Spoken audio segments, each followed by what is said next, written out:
Modern epistemology operates on a quiet, almost invisible assumption. Language is a tool we use to describe a reality that already exists. A tree grows, and human beings invent a sound to label it. This split-screen diagram highlights that divide. On the left is the standard view.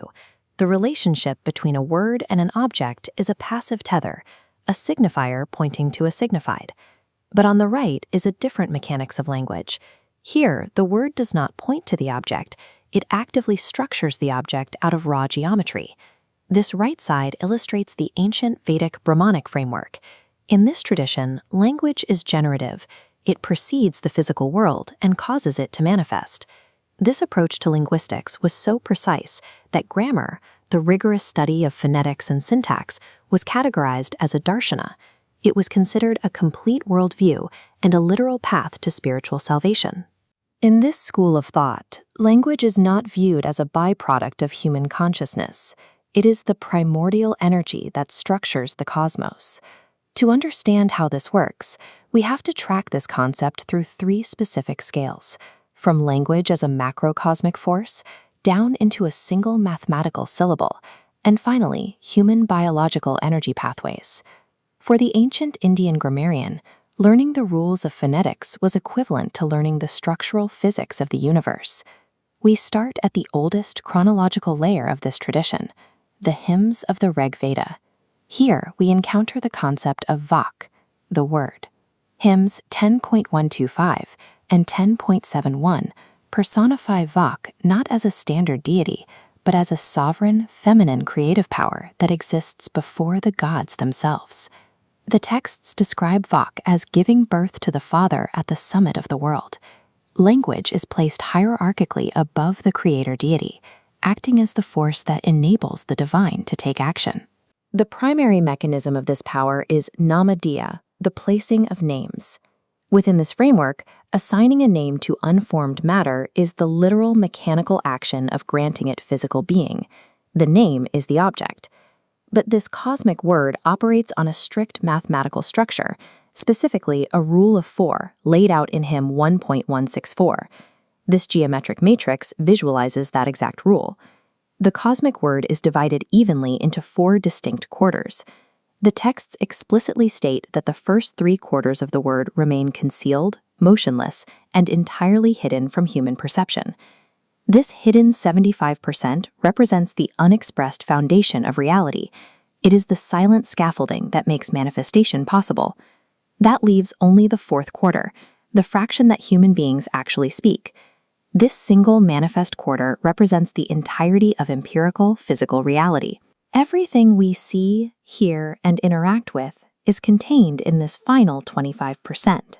This exact 3+1 structure, the vast unexpressed supporting the limited expressed, becomes the central engine driving Indian metaphysics.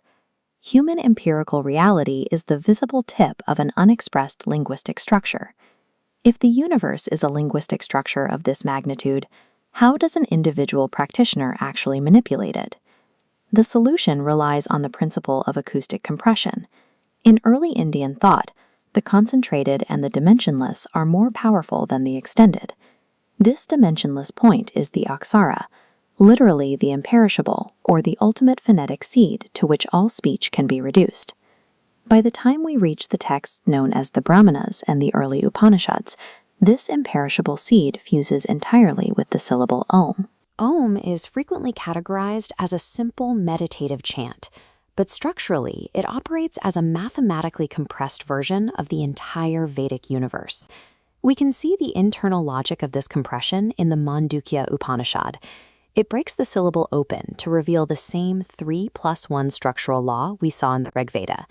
This is a phonetic waveform representing the syllable Om. It is split into 3 spoken phonetic moras, A, U, and M, followed by an unspoken 4th component. The first mora, the A sound, correlates to the waking state of consciousness and the physical world. The second mora, the U sound, maps to the dreaming state and the intermediate psychological realm. The third mora, the M sound, represents the state of deep, dreamless sleep, the state of absorption where diversity ends. These three phonetic states cover the entirety of standard human experience and spoken sound, but the system requires a fourth state, the turiya. This is the silence that follows the chant. This unspoken silence represents the hidden three-quarters of the word.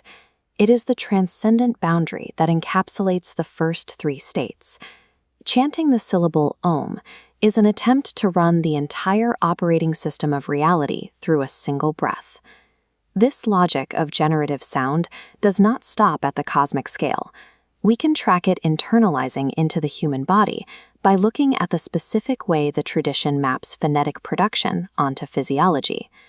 Chapters 6 and 7 of the Maitri Upanishad map phonetic production directly onto internal biology. The text utilizes the concept of prana. This is not merely oxygen, but the internal vital energy running along specific biological pathways.